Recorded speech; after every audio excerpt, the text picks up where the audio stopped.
Alors, je m'appelle Alexandre Babin, j'ai 24 ans. J'ai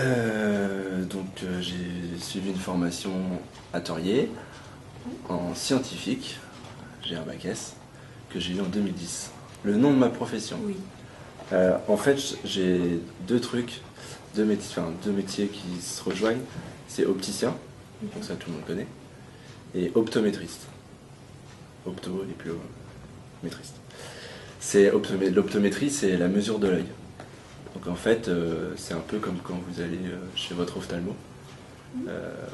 D'ailleurs, dans les gros cabinets d'ophtalmologie, il y a souvent un optométriste, c'est la personne que vous voyez avant et qui mesure l'œil, qui mesure la correction de votre œil. Est-ce que vous avez un cabinet? Ouais. Oui. Donc, je me suis installé cette année à mon compte dans une petite commune qui s'appelle Sommières-du-Clin. Et donc là-bas, je pratique, je fais des examens de vue, des adaptations en lentilles, du dépistage pour les pathologies. Je travaille avec les médecins traitants de la région et derrière, si le patient veut, à ce moment-là, il peut acheter ses lunettes chez moi aussi, ses lentilles. Et dans ce cas-là, le patient devient client. C'est pour ça que je te dis que c'est deux métiers différents. Tu as un métier plus médical et après tu as un métier plus commercial. Combien d'années d'études vous avez fait? Alors en fait, en tout, j'en ai fait 5 ans. Par contre, j'en ai fait l'équivalent de 3 ans en optique. Parce qu'avant, j'étais parti pour être kinésithérapeute. Et donc j'ai fait 2 ans en kiné.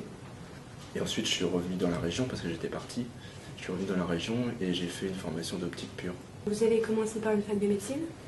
Non. Non. Quand je suis parti à Lille pour être kiné, j'étais en prépa dans une fac de sport. J'étais en fac de sport. Parce qu'en fait, on était 500 dans la prépa et il y avait 60 places. C'est une prépa un peu bizarre où en fait, on était plus ou moins tous des numéros et il fallait être dans les 60 premiers pour avoir une place dans une école. La première année, j'ai fini 100e et la deuxième année, en premier semestre, j'étais 80 et j'ai estimé que par rapport au travail que j'avais fourni, j'y arriverais pas. Donc j'ai arrêté. D'accord.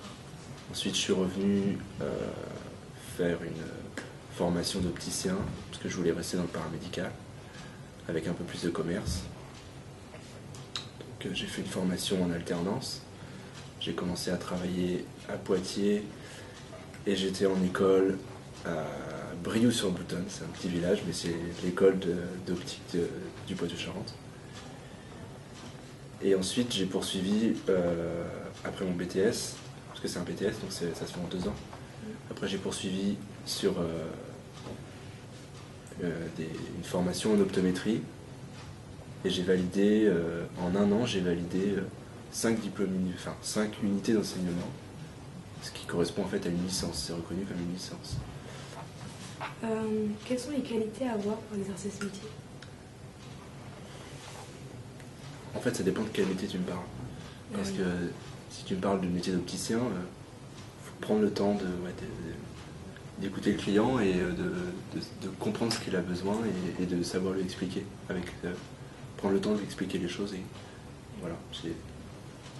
Moi, je trouve plus d'inconvénients dans le métier d'opticien. D'accord. Le métier d'optométriste, c'est quelque chose qui me correspond assez. Par contre, l'inconvénient majeur qu'il y a pour le métier d'optométriste, c'est la réglementation et les lois.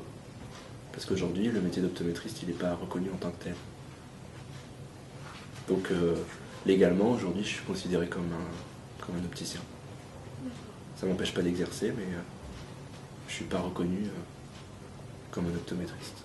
Je vous remercie. Il n'y a pas de quoi. De votre présence.